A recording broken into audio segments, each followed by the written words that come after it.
May nararamdaman na rin ako sa inyo. Konti. Pero sa tingin So, ayun po no mga kalingap, umamin na po itong si Carla na may nararamdaman na po siya na konti kay Kuya Jomar. So, alam naman po natin, na pinaparamdam po talaga ni Jomar kung gaano siya kaseryoso kay Carla. Alam nyo naman po, babae po tayo. Imposible na hindi mo yan mararamdaman yung pag-care po niya.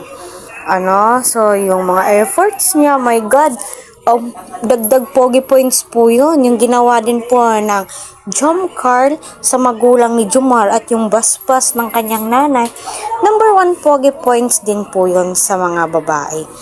Kaya, masaya ako, no, na soon, no, sabi po niya, hindi pa po daw tamang panahon, pero malay mo, no, na mahulog talaga yung loob ni Carla.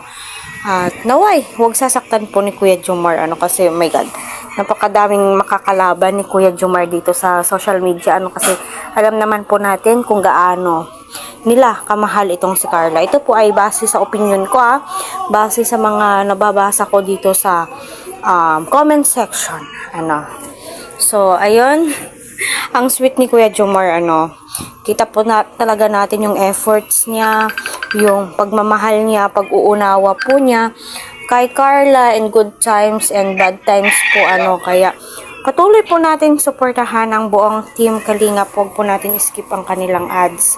At kita naman po talaga natin, no, na naiyak si Carla.